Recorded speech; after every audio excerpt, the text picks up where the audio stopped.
마이크로소프트 업데이트 실패로 미국을 포함한 전 세계 시스템이 중단됐습니다. 미국에서는 911 서비스도 불안정하고 유나이티드와 델타 에어라인 등의 항공사 업무도 중단됐습니다. 영국에서는 보건국과 병원 시스템 컴퓨터가 돌아가질 않았고 프랑스, 호주, 영국에서는 뉴스 방송도 중단됐습니다. 전례 없는 글로벌 위기로 영향을 받지 않은 업계가 없습니다. 트럼프 전 대통령은 화합과 증오라는 동행할 수 없는 이미지를 혼합한 대선 후보 수락 연설을 했습니다. 통합주의자냐 권투 선수냐 이 두 가지를 동시에 하겠다는 투톤 연설이었습니다. 트럼프 후보가 총에 맞았을 때를 표현할 때는 새로운 트럼프였지만 곧 미친 낸시 펠로시 등의 원래의 모습으로 돌아갔습니다. 어떤 경우에도 트럼프를 지지하는 공화당 대의원들은 열광했습니다. 그러나 정치 전문가들은 대통령 당선 여부를 가를 무당파 유권자들의 반응은 공화당과 일치하긴 힘들 것으로 봅니다. 바이든 대통령의 대선 후보로서의 버티기 게임은 끝나간다고 모든 언론이 보도합니다. 결단은 오로지 바이든 대통령에게 달렸지만 바이든이 사퇴를 하건 사퇴를 하지 않건 민주당은 불확실성이 너무 큽니다. 바이든 대통령이 사퇴할 때와 사퇴하지 않을 때 모든 경우의 수는 9시 25분경에 전해드립니다. 카멜라 해리스 부통령을 부각하려는 민주당의 여러 의도 그리고 해리스 부통령 자신의 움직임도 눈에 띕니다. 연방 항소법원이 바이든 대통령의 학자금 탕감 행정명령 시행을 일단 금지하는 명령을 내렸습니다. 이미 신청한 800만 명에게 영향을 미칩니다. 여러분 안녕하십니까? 오늘의 미국 강혜신입니다. 먼저 오늘 아침에 여러분들께서 얼마나 영향을 받으셨는지는 모르지만 저는 크게 영향을 받았습니다. 마이크로소프트 업데이트가 실패해서 미국을 포함한 전 세계 컴퓨터 시스템이 중단이 됐습니다. 가동이. 그래서 엘라스카 지역에 살고 계신 분들 안녕하세요. 911 서비스 중단됐다고 하고 지금 지역에 따라서 그 항공사는 로스앤젤레스 지역도 많이 영향을 받았는데 업데이트를 여러분들께서 하셔야지 됩니다. 특히 유나이티드 에어라인과 델타 에어라인 항공사 업무가 완전히 중단된 그런 공항이 지금 많았고요. 미국뿐만이 아니라 세계 다른 나라도 다 마찬가지였기 때문에 영국에서는 보건국 또 병원 시스템 컴퓨터가 돌아가질 않아서 환자에게 피해를 입혔습니다.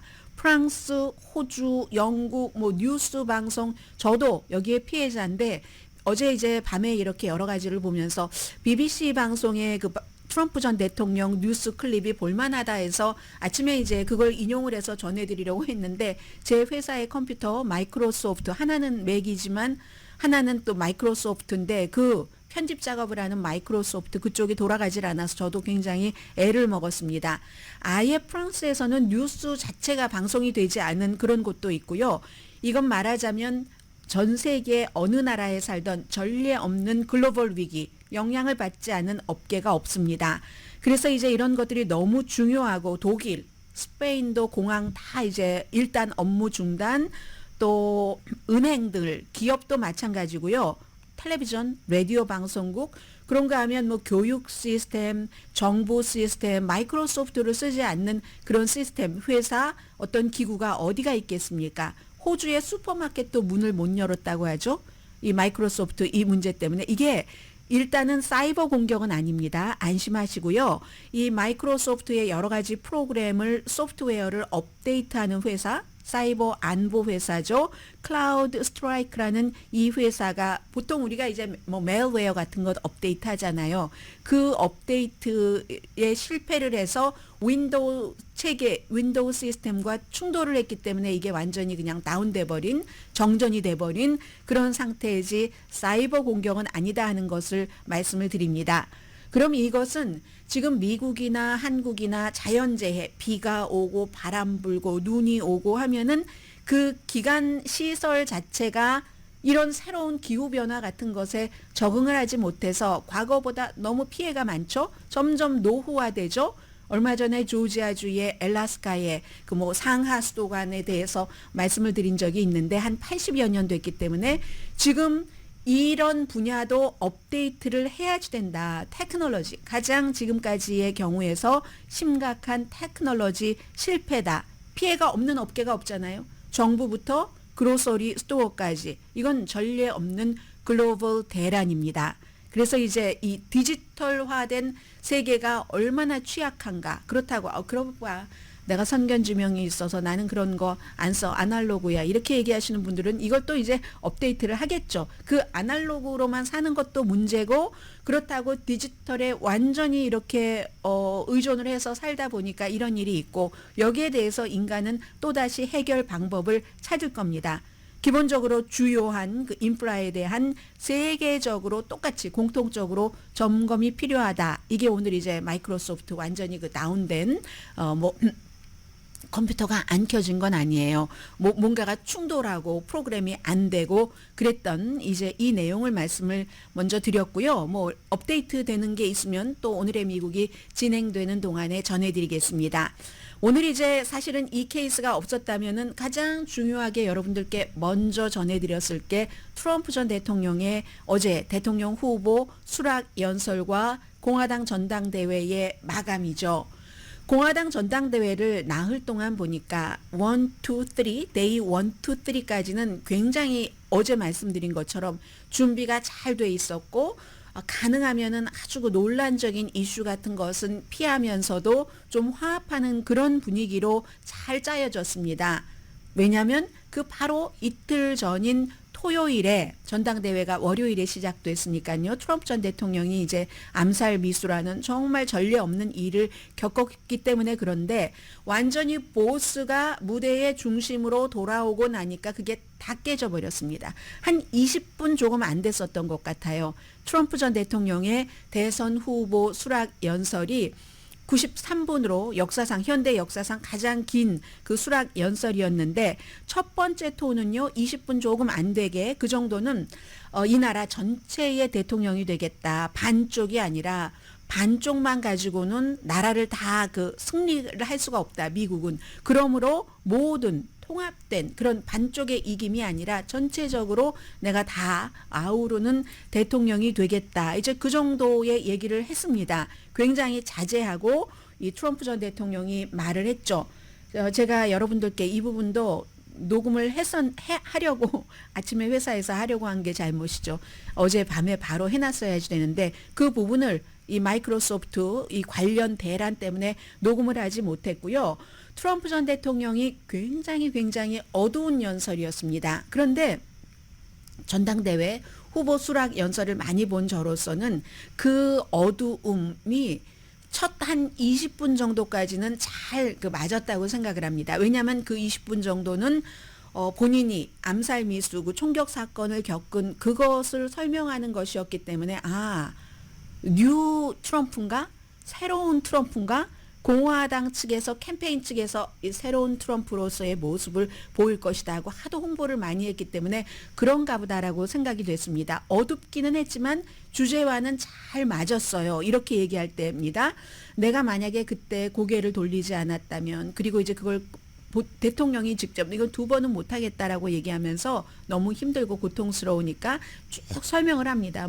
손으로 이렇게 가져갔더니 피가 있었고 야 이게 큰일이구나 했다는 바로 이제 그 장면이고요. 이 소리도 굉장히 작을지도 모릅니다. 한번 제가 시도를 해보겠습니다. 자. I said to myself, wow, what was that? It can only be a bullet, and moved my right hand to my ear, brought it down. My hand was covered with blood.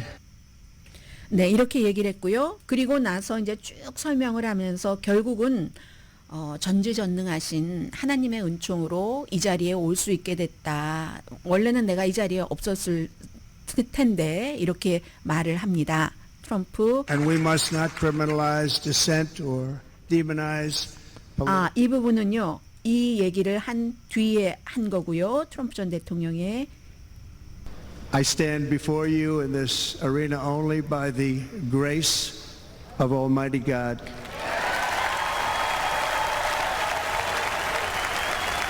가장 박수를 올해 많이 받았던 그런 그 부분입니다. 그리고 나서 이제 트럼프 전 대통령이 본인은 그냥 가볍게 부상을 입었지만 본인의 지지자가 숨졌잖아요. 소방관이. 그것도 이제 가족들 살리기 위해서 가족들 위해 이렇게 몸을 덮쳐서 숨진 소방관 코리 컴페레이터.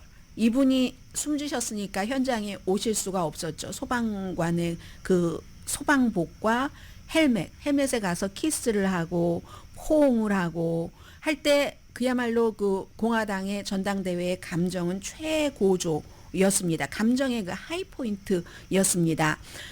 그리고 나서 이제 대통령이 전지전능하신 그런 힘으로 이제 이렇게 됐다라고 얘기를 했는데 그 뒤에는요, 사실은 또 이 소방관의 미망인에게는 전화도 하지 않았다고 하던데 그 이후에 전화를 했는지 모르지만 어제 그제까지는 바이든은 전화를 했는데 미망인이 전화를 받기를 거부해서 안 받았고 트럼프 쪽에서는 연락이 없었다라고 했는데 뭐 이렇게 소방복까지 가지고 온 거 보니까 그 이후에 연락이 됐을 가능성이 높겠죠.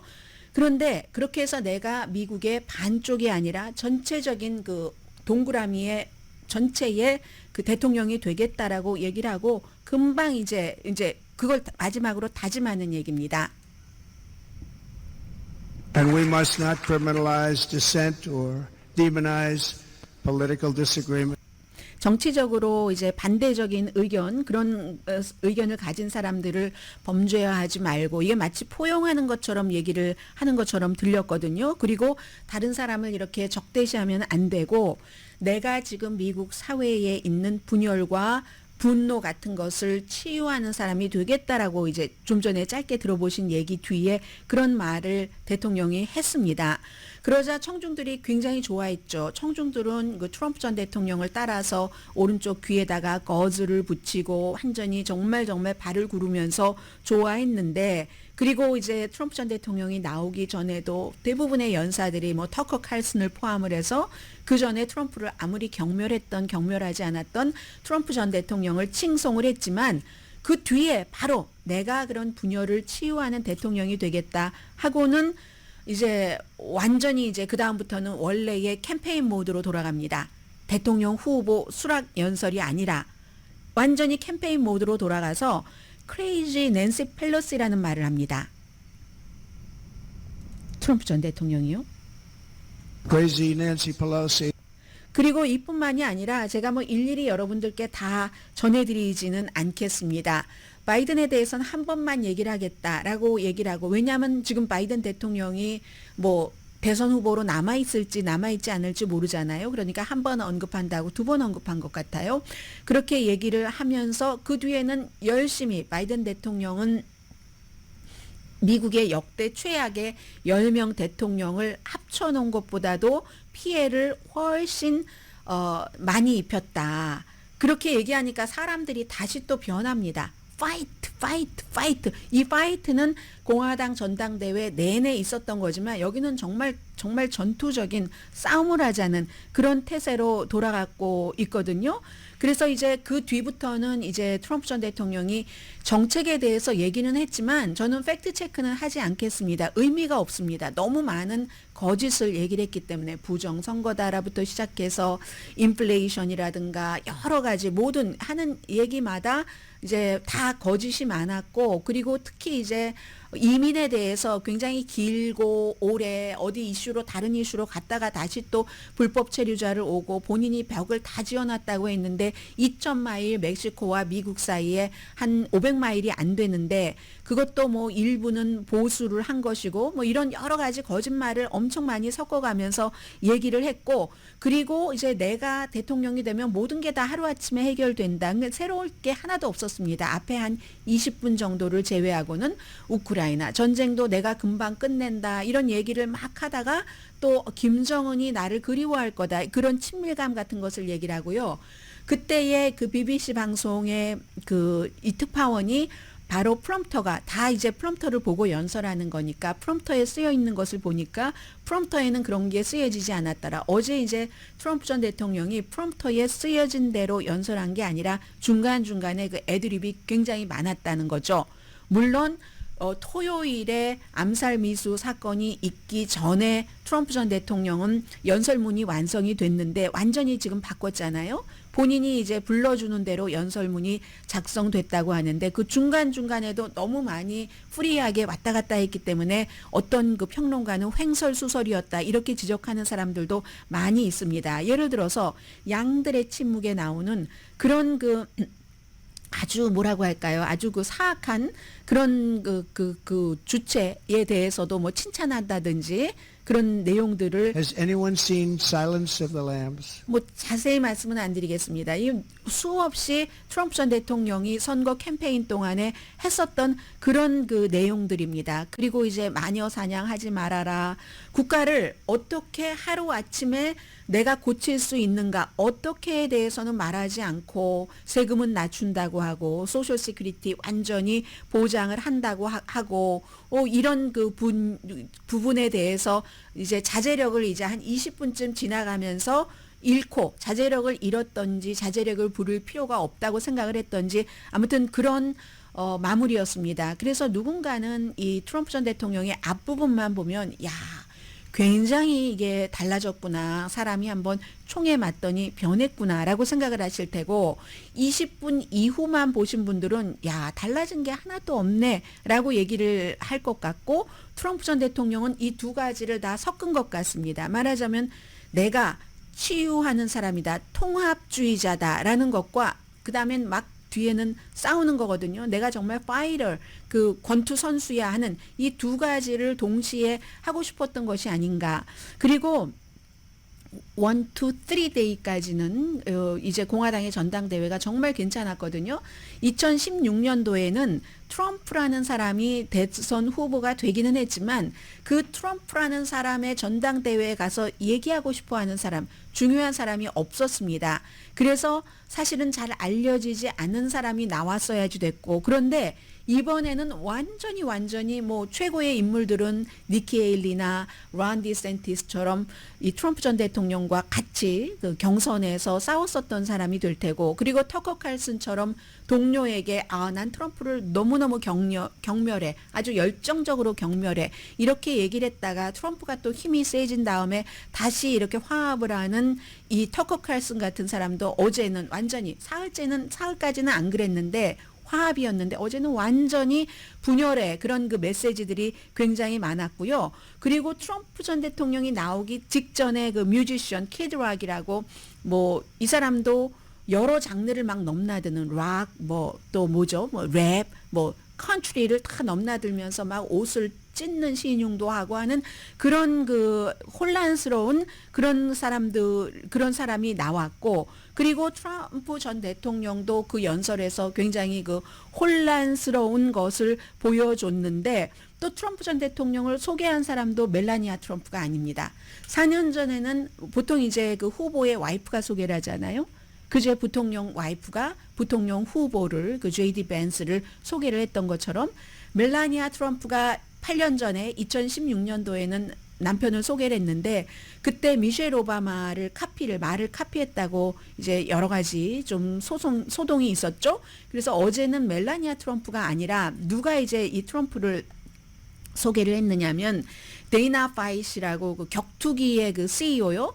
아주 한 20년 트럼프와 잘 알고 지내는 사람입니다. 그래서 트럼프 전 대통령이 법정에서 유죄 판결을 받고도 제일 먼저 이 격투기 시합장으로 갔잖아요. 토요일에 서로 뭐 사업관계 얽히고 설킨 관계가 있으니까. 그리고 이 사람도 뭐 공공장소에서 와이프를 말하자면 패서 문제가 되고 이런 사람인데 바로 이 데이나 파이트가 트럼프를 대통령 후보로서 소개를 했다는 투사 트럼프로 소개를 했다는 이런 것 자체도 결국은 이 트럼프 전 대통령이 화합과 조용한 분위기로 이끌어가는 것이 아니라 정말 그 파이트를 외치는 그쪽으로 도돌이표로 돌아간 공화당 전당대회였고 트럼프 전 대통령의 메시지였다 이런 생각이 들고요.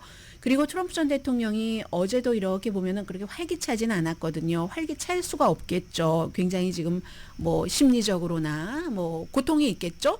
그런데 저는 어제 다른 때보다 가장 긴 연설을 하면서도 대통령 후보 수락 연설 가운데서는 최고로 길었다고 하니까 그러면서도 이게 일관성을 유지하지 않은 거는 어느 정도는 또 이해가 됩니다.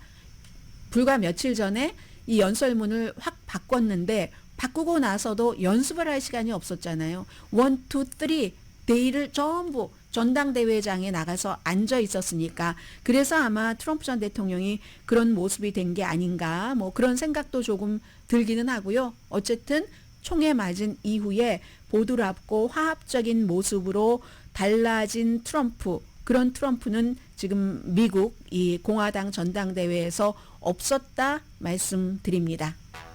라디오 서울 방송 오늘의 미국 듣고 계십니다. 그리고 보니까 오늘 금요일이네요. 이 미국 대선에 대해서 일주일에 한 번씩 제가 여러분들께 총 정리를 해드리고 있는데 사실 저도 아직 들어가 보지 못했는데 서울경제신문에도 그 비디오 클립이 실린다고 하더군요. 한국의 서울경제신문이요.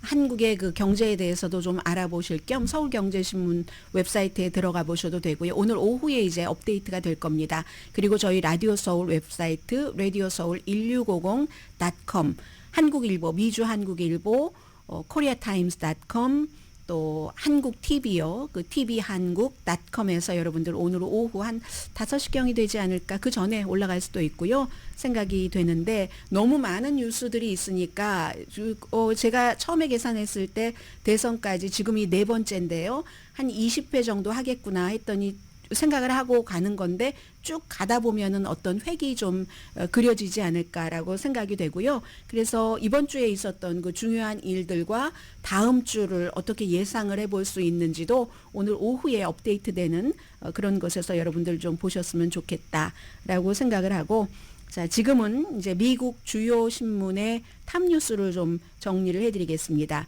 오늘 미국 주요 신문의 탑뉴스가 전부 이제 이 바이든 대통령과 트럼프 전 대통령에 대해서거든요. 그 전에 이제 그 션 캐스트 일리노이주의 연방 하원 의원도 바이든 대통령 물러나세요. 오늘 아침에 이렇게 얘기를 해서 민주당의 하원 의원 가운데 23번째 바이든 사퇴를 공개적으로 요구한 의원이 나왔다는 것 말씀을 드립니다. 미국이요.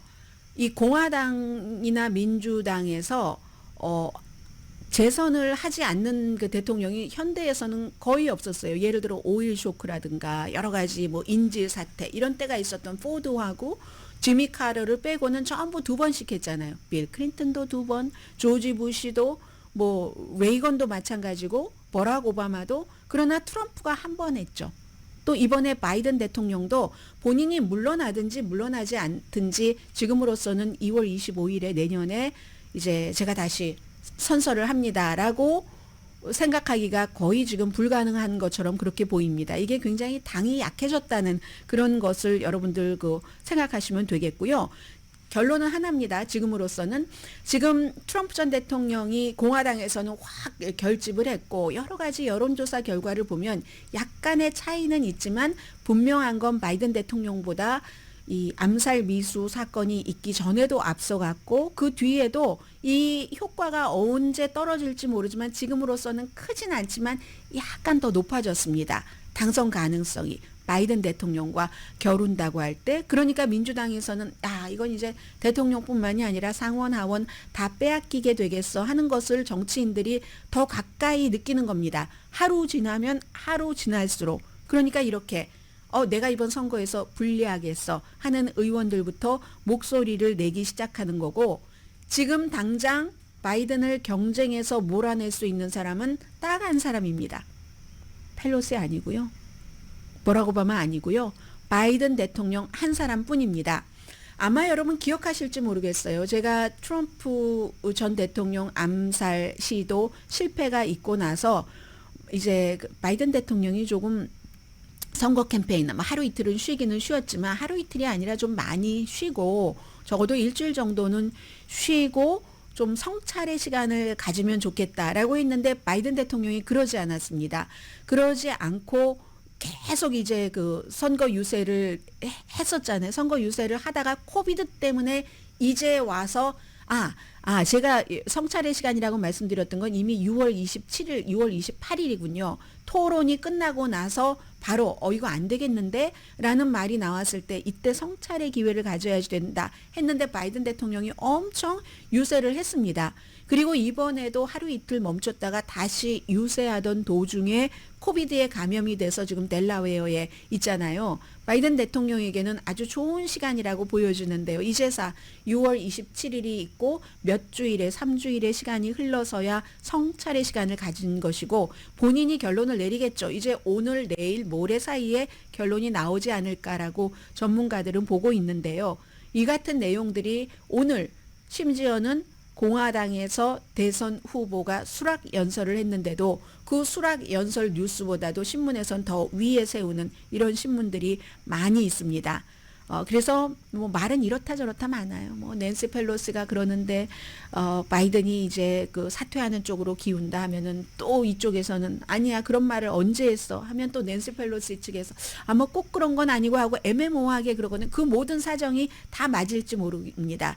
아직은 불확실하기 때문에 바이든 대통령 마음 자체가 결정되지 않았기 때문에 그래서 뉴욕타임스가 낸시 펠로시가 바이든 대통령에게 사적으로 이길 가능성이 점점 줄어들고 있습니다. 라는 것을 말했다는 거고 그리고 뉴욕타임스는 이제 그야말로 자기 성찰을 통해서 캠페인을 종료하는 쪽으로 가고 있다라고 설명을 했습니다.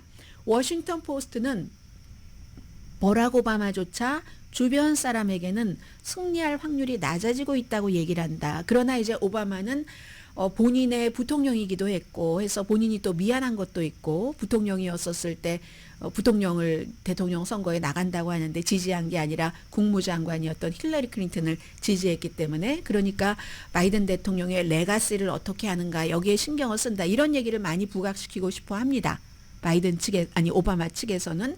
그런데 더 중요한 건 오바마도 주변 사람들에게 바이든의 승리 확률이 아주 급속도로 줄어들고 있다. 이걸 말하고 싶은 거잖아요. 그런 얘기들 이제 하고 있고 그러니까 결국은 워싱턴 포스트도 민주당이 리뉴 버튼을 눌러야지 되는데 이거 참 서로 의심하고 분열에 쌓인 민주당 하는 모습을 이건 이제 그 워싱턴 포스트는 공화당 전당대회 뉴스를 더 밑으로 내리고 위에 워싱턴 포스트가 보통 왼편 오른편에 두 개를 하고 가운데 사진 싣고 탑뉴스 싣고 그러거든요. 근데 이번에는 그 맨 위에다가 다 보스턴 글로브가 많이 하는 식으로 맨 위에는 전체적으로 이 민주당의 지금 리셋 버튼 누르기와 분열 혼돈을 하고 그 아래에 트럼프 전 대통령 공화당 후보로서의 연설을 실었습니다. 자, 이 정도고요. 그래서 민주당은 오늘도 전략적으로는 끌어내리고 싶어 하지 않습니다. 인간적으로도 그렇고 바이든 대통령이 스스로 내려와 주기를 바라는데 지금부터 이제 몇 가지 시나리오를 말씀을 드리겠습니다. 그럼 바이든을 대신할 사람은 누군가? 가장 쉽게 또 유력한 건 뭐 카멜라 해리스겠죠. 돈 때문에 그렇습니다. 바이든 대통령이 최종적인 결정을 할 때 가장 중요하게 생각하는 것은 그리고 그럴 수밖에 없는 것은 돈이고 지금 이미 제프리 카젠버그가 공동 선거대책위원장인데 돈이 안 들어오고 있습니다. 얘기를 했다는 거잖아요. 그리고 앞으로도 제일 중요한 건 돈입니다. 물론 유권자의 한 표는 말할 것도 없고요. 돈인데 그 돈을 카멜라 해리스는 같은 팀이었기 때문에 뭐 특별한 무슨 뭐 누가 딴지 걸기를 하지 않는다면은 그 돈을 그대로 이어받을 수 있으니까 해리스 그리고 또 민주당에서 아니 여자라서 그렇지 흑인이라 그렇지 뭐 이런 소리 듣지 않으려면 카멜라 해리스를 하는 것이 굉장히 그 무난하고 그리고 흑인 커뮤니티에서도 카멜라 해리스 정도면 괜찮다라고 얘기들을 이미 하고 있습니다. 그리고 바이든 대통령도 얘기를 했죠. 카멜라 해리스가 대통령이 될 자격이 없다고 생각했으면 나는 부통령 후보로 카멜라 해리스를 선택하지 않았을 것이다. 뭐 이런 것. 그러나 그렇다고 이게 자동적으로 카멜라 해리스로 가는 게 아닙니다. 당자 차원에서 다른 후보를 또 밀까? 또 대의원들이 어떻게 될까? 이런 여러 가지 그 변수는 있다는 것. 다만 카멜라 해리스가 가장 유리하다는 거고요. 그래서 만약에 바이든이 누군가를 당에서도 그렇고 카멜라 해리스는 내가 가야지 되겠어. 이렇게 한다면은 1968년 이후로 민주당이 한 번도 해보지 않은 전당대회 8월 15일에 가서 완전히 다 붙어야지 됩니다. 카멜라 해리스 대 다른 후보들 몇몇 사람들이 붙어야지 되면, 이렇게 되면 민주당이 너무너무 혼란이 심해지는 거죠. 그래서 아마 바이든 대통령이 사퇴를 발표를 하면 바이든 대통령과 당 또 뭐 1순위로 자격이 있는 카멜라 해리스 사이에서 어떠한 의견 협상을 내서 후보를 이렇게 가지고 나오지 않을까? 이게 이제 그 전반적인 전문가들의 예상이고요. 그리하여 지금 어제 말씀드린 것처럼 민주당이 8월 1일에 이제 로보콜이 아니라 그 가상 그 롤콜을 통해서 바이든을 딱 대의원들이 그 선정하는 거, 이걸 미뤘잖아요. 8월 7일까지로. 그러니까 그때까지는 적어도 이제 딱 결론이 나야지 되고, 그러니까 가능하면 바이든 대통령이 뭐 오늘 내일 모레 사이에 빨리 결정을 해주면은 민주당이 일하기가 쉬워지는 거죠. 그래서 만약에 카멜라 해리스가 되었건 카멜라 해리스가 아니건 다른 사람이건 지금 트럼프와 겨뤘을 때 이길 수 있는 가능성이 어떠냐, 말들이 많지만 저는 모른다에 한 표 던집니다. 카멜라 해리스는 그나마 바이든 대통령의 부통령이었기 때문에 여기저기서 여론을 빗대보고 트럼프에 대해서 이기는 것도 나오고 지는 것도 나오지만, 다른 후보는요 지금까지 내가 나가겠습니다라고 얘기한 사람도 없어요. 그렇기 때문에 이것은 시장에 물건을 내놔봐야 이 물건이 어느 값에 팔릴지를 알 수 있기 때문에 모릅니다. 그러나 공화당의 지도부에서는 낸시 펠로시, 하킴 제프리스 하원 원내대표, 척 슈머 상원 원내대표, 버락 오바마, 이런 사람들은 계산을 하고 있겠죠. 열심히 지금 계산을 하고 있을 겁니다. 아무튼 그런 의미가 있어서 바이든 대통령이 아무튼 물러나주고 의견을 잘 수렴을 해서 전당대회 전에 딱 이렇게 하게 되는, 이걸 이제 지금 공화당에서는 특히 이제 그 트럼프 전 대통령은 싫어하는 거고요. 어제 이제 이러한 일들이 또 민주당이 어떻게 이 이후에 화합을 하느냐, 분열의 모습을 보여주느냐가 또 트럼프 전 대통령을 선택하느냐 마느냐에 거기에도 또 영향을 미치고, 이게요 하나가 딱 끝나서 이렇게 되는 게 아니라 다 연계관계가 있기 때문에 이 내용은 어디로 갈지 아무도 그 알 수 없는 거고요. 마치 이런 거죠. 어제의 그 트럼프 전 대통령의 다소 혼란스러운, 다소보다는 조금 많이 상당히, 왜냐하면 두 가지 서로 다른 통합주의자와 권투 선수, 무조건 상대를 때려 눕혀야지 되는, 이건 때려 눕히는 거지 게 아니잖아요. 약간의 지략은 쓴다 할지라도 그렇게 가는 그 전당대회를 보면서 좋아했었던 사람은 공화당 멤버다, 그 현장에 가 있는 대의원들이다라고 말씀을 드렸지만, 더 좋아하는 사람들은 사실은 민주당 선거 캠페인 사람들입니다. 그래, 트럼프 전 대통령이 완전히 기회를 통합하는 쪽으로 내가 다시 태어났어요 하는 것을 설명을 못했네 하고, 이제 그런 것처럼 민주당에서 바이든 대통령의 결정 여부에 따라서 어떻게 하느냐. 근데 바이든 대통령이 버티기는 힘들 것 같습니다. 돈줄이 끊어졌는데 거의 어떻게 버티겠어요? 그래서 이건 그 이후에 항상 무슨 기회나 위기가 있을 때 정치계에서도 마찬가지로 그 기회나 위기 자체가 모든 미래를 100% 이끌어가는 것이 아니라 그 기회나 위기 상황에서 인간이 어떻게 대처하고 반응하느냐에 따라서 완전히 미래는 달라집니다. 지금 공화당은 어제 전당대회에서 거기까지 보여줬고, 민주당은 지금 어떻게 보여줄 것인가. 민주당이 공화당보다 훨씬 지금 어려운 상황이잖아요. 거기에 따라서 달라진다. 그러므로 저희 라디오 서울 웹사이트도 많이 보시고요. 주말 사이에도 새로운 빅한 뉴스가 많이 나올 수 있는 가능성이 높습니다. 라디오 서울 방송 오늘의 미국 듣고 계십니다. 네, 그 마이크로소프트 그 업데이트 문제 때문에 지금 세계가 다 이 IT 분야로 인해서 뭔가 사람들의 활동이 마비된 이 내용은요, 해결하려면 며칠이 걸린답니다. 바로 그 회사인, 그 보안 그 회사인 크라우드 스트라이크, 텍사스에 본사가 있습니다. 왜냐하면은 이게 일단은 막았는데 그 소프트웨어 업데이트에서의 뭔가 잘못된 부분을 막기는 했는데 백업하는 시간이 있잖아요. 그리고 참 그게 그렇죠. 이 최첨단 기계 IT를 지금 얘기를 하고 있는 건데, 그것도 고장이 났을 때는 수동으로 해야지 되는 작업이 있기 때문에 그게 엄청난 양의 작업이라고 하거든요. 그래서 세계적으로 뭐 굉장히 많은 항공편도 취소됐고 은행, 뭐 의료 시스템, 뭐 스토어 모두 영향을 받았는데 BBC 방송도 이제 들어가지네요. 제가 오늘 방송 그 오디오 시스템에 영향을 받았다니까요. 지금은 이제 BBC 방송이 웹사이트가 들어가지는데 히드로 공항도 영국의 경우는 지금 조금 괜찮아졌다 하는 거고 아무튼 그 마이크로소프트 시스템에 이제 충돌 발생하고요. 블루 스크린 나타나고 여러분들 오늘 많이 경험을 하셨을 것 같은데 시간이 아무튼 며칠 걸린다고 하는데 그건 모르죠. 이 컴퓨터 하나하나를 전부 재부팅을 해야지 되기 때문에 어느 정도의 이 세계에서 이 회사가 24,000 그게 회사도 되고 뭐 예를 들어 히드로 공항, LA의 어떤 공항 이런 거기는 그 안보 시스템을 이 회사에 맡기는 겁니다. 24,000 클라이언트가 있는 거죠. 아무튼 그래서 뭐 그게 해당되지 않는 사람들은 괜찮지만 해당되는 사람 그리고 간접적으로 예를 들어서 뭐 저희 회사의 이 프로그램을 이 회사가 맡고 있지 않다. 뭐 예를 들어서 그렇다 할지라도 제가 BBC 방송을 보려고 한다. 프랑스의 르몽드지를 보려고 한다 하면은 오늘 못 봤던 거잖아요. 그런 식으로 간접적인 피해자는 엄청 많을 것이다. 이건 짐작이 되는 거고요. 자, 그리고 오늘 연방항소법원의 판결부터 조금 전해드리겠는데 바이든 행정부의 학자금 대출 상환 계획을 연방 제8항소법원이 차단을 했습니다. 세이브 플랜이라고 아마 여러분들께서도 여기에 해당되는 분들이 많이 계실 거예요. 한 800만 명 정도가 된다고 하니까. 그런데 최종적인 판결은 아닙니다. 이게 이제 보수적인 주에서 고소를 했거든요.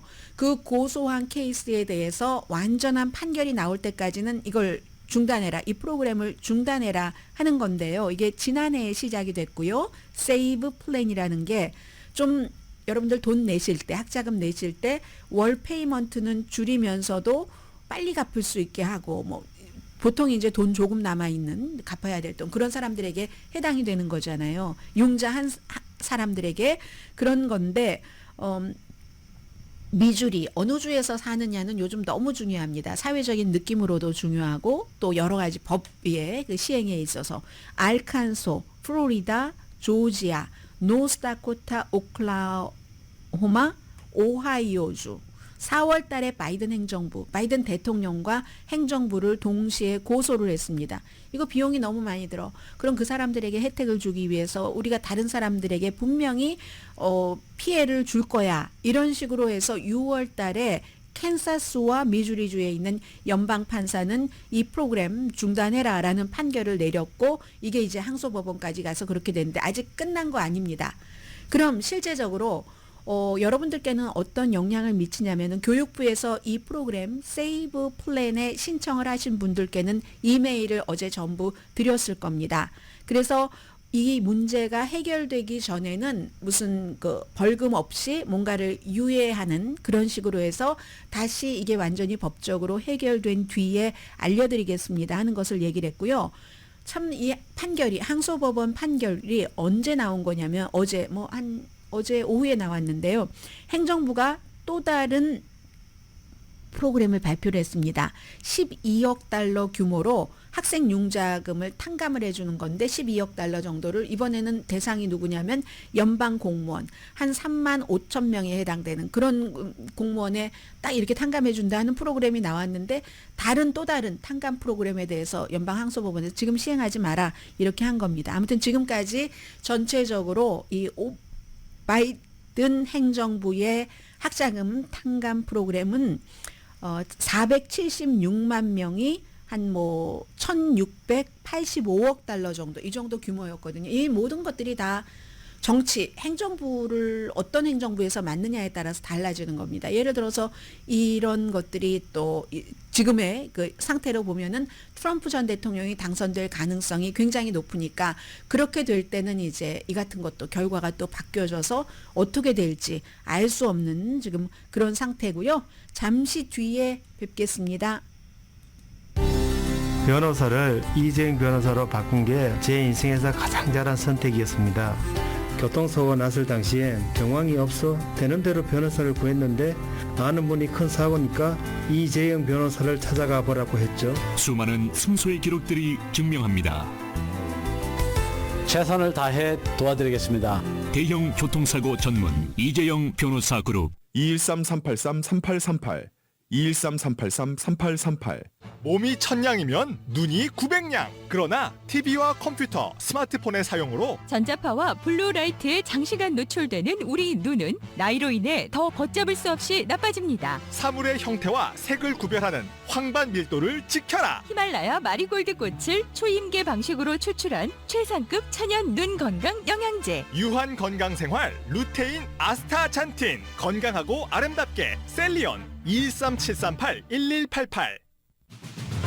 건강은 예방과 조기 진단이 최선의 방법입니다. 한인 의료진이 가장 많은 믿을 수 있는 최고의 의료진으로 구성된 서울 메디칼 그룹이 최상의 의료 서비스로 어르신들의 건강을 돌봐드립니다. 미국 내 유일한 한인 소유 대형 종합병원 할리우드 차병원이 100주년을 맞이했습니다. 환자 중심 케어 철학으로 더욱 건강한 미래를 만들어가는 할리우드 차병원은 최고의 의료진과 첨단 시설을 갖추고 한인타운 10분 거리에 있습니다. 할리우드 차병원은 서울 메디칼 그룹과 함께합니다. 자연의 신선함을 그대로 기력까지 보충해주는 대복정의 해산물 요리를 소개합니다. 쫄깃한 식감, 피로회복, 면역력 향상이 좋은 여수산 꼬막 무침, 풍부한 영양, 한국산 무항생제, 민물 장어, 속 풀고 속 채우는 최고의 보양식, 보교리, 건강과 맛을 한 상에. 아구, 복, 낙지, 꼼장어 해산물 요리 전문점 대복정에서 만나요. 월요일부터 토요일까지 11시에서 10시, 일요일은 11시 30분에서 10시까지. 넓은 편한 무료 주차장도 준비되어 있습니다. 213-386-6660 386-6660. 이모, 여기 새로 한 병 주세요. 사장님, 새로 2병이요. 여기도 세로로 주세요. 어머, 여기저기 다 세로 소주네. 요즘은 다들 세로 소주만 찾아요. 제로 슈거의 부드러운 그 맛을 따라갈 수 없죠. 드셔보세요. 이제 다른 소주 못 마실걸요? 그럼 저도 세로로 주세요. 지금 마켓에서 새로 소주를 만나보세요. 출시 1주년 기념 가격 할인 중입니다.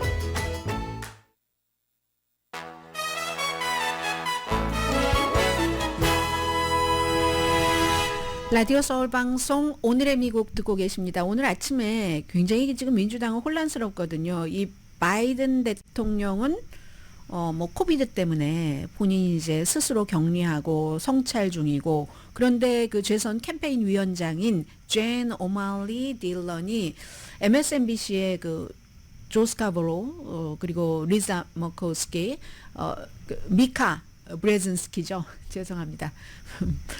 브레즌스키, 이 두 사람 부부예요. 두 사람이 진행하는 모닝조에 출연을 해서 바이든 대통령이 제일 좋아하는 프로그램이죠. 대통령 사퇴하지 않을 것이라고 또 얘기를 했기 때문에, 이제 한두 시간 전에 얘기를 했기 때문에 이거 어떻게 되는 거지? 그렇지만 이건 꼭 그렇게만 보기가 어려운 게, 바이든 대통령이 결정해서 공개적으로 발표하기 전까지는 바이든은 대선에서 사퇴하지 않는다. 이게 지금 입장이잖아요. 그래서 아무튼 혼란스럽기는 하지만 그렇기 때문에 스테이 튠. 어떤 분께서 얘기를 해주셨는데요.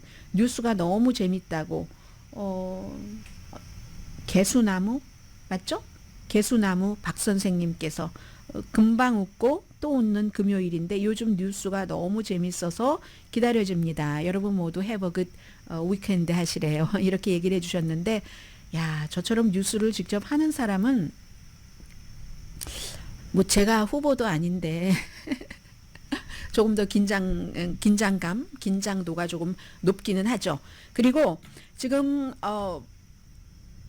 공화당이 대통령 된다라고 생각하시는 분들이 굉장히 많으십니다. 특히 이제 공화당 그 멤버이신 분들 가운데서는요.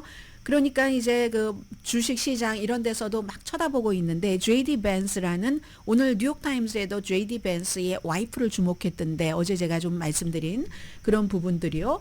근데 이제 JD 벤스라는 부통령 후보가 부통령이 됐을 때 왜 기술업계에서 좋아하고 전통적인 기업에서 싫어하는가, 이제 그 부분을 조금 말씀을 드리겠습니다. 이 대기업에 대해서 뿌리 깊은 적개심을 갖고 있는 건 사실이에요. JD 벤스가. 그 힐빌리, 그 엘레지 힐빌리 뭐라고 했던가요? 힐빌리의 노래라고 했던가요? 넷플릭스에 한글로 다 자막도 나오고 하거든요. 그 이제 처음에 이제 딱 그 인트로를 보더라도 여러분께서 굉장히 호감이 가실 겁니다. 어렸을 때의 J.D. 벤스와 어머니, 할머니, 그리고 어머니가 너무너무 뭐 아무튼 문제가 많고 뭐 중독 상태고 돈을 안 벌고 아이도 제대로 안 키우고 하니까 아이와 어머니와의 충돌, 그리고 어머니가 또 뭐 자살한다 뭐 이런저런 얘기가 나오면 아니 게을러서 자살이나 할 수 있겠어? 그러면 왜 나도 나름대로 노력을 하고 있단 말이야. 잘 살아보려고. 그리고 실제로 시도도 뭐 여러 번 했고 뭐 이런 그런 그 미국의 아주 망가져가는 그런 계층을 보여주는 이제 이런 상태로 살았기 때문에 J.D. 벤스는 굉장히 이제 그 기업에 대한 뿌리 깊은 그 나쁜 그 우여곡절과 함께 그런 마음이 있습니다. 그러니까 자연스럽게 그 대기업에서는 두려워하고 있고요.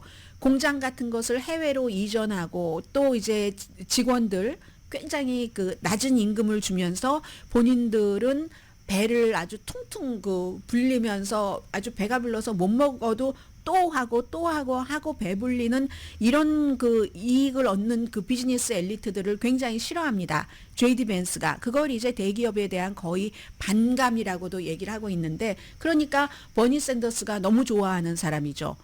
엘리자베스 워렌 같은 사람하고도 같이 일을 할 수 있는 사람, 그런 면이 있고, 그러나 이 사람이 벤처 캐피털리스트에서 일을 했었던 사람이고 와이프는 또 가장 민주당이고 급진적인 벤처 캐피털리스트를 보호하는 법률 회사의 변호사를 했었던 사람이고, 또 이 J.D. 벤스 자신도 뭐 암호화폐라든가 블록체인 같은 데는 굉장히 호감을 갖고 있고 본인이 투자를 하기도 하고, 그러니까 더군다나 이제 그 테크놀로지 업계에서 피터 틸, 그 페이팔의 공동 설립자가 제일 먼저 트럼프를 지지했다 한번 혼난 적이 있었잖아요. 돈도 주고 했다가 그 사람과 같이 일을 했었고, 이런 여러 가지가 굉장히 복잡해서 일단은 테크놀로지 업계에서는 어머 우리를 아는 우리의 친구들이 부통령과 부통령의 와이프가 되네 하고 너무 지금 흥분하고 있죠. 완전히 우리가 이렇게 된 날을 맞을 수가 있겠어? 그리고 더군다나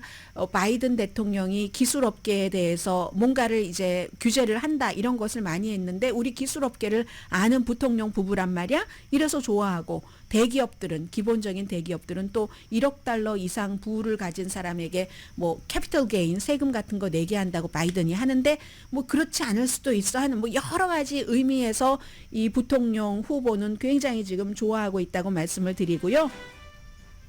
오늘의 미국은 전문가가 추천하는 이민법, 가정법 전문 재인정 종합법률사무소 브라이언 타필라와 CG 변호사 그룹 용자나라 공동펀이었습니다. 10시에 브라보 마이 라이프 방송됩니다. 야, 정말 이제 숨도 못 쉬고 오게 되네요. 제가 월요일부터는 뉴스를 조금 더 여러분들께 들으시기 편리하시게 제가 시간을 조금 더 쓰고 컴팩하게 만들어 보겠습니다. 강혜신이었습니다.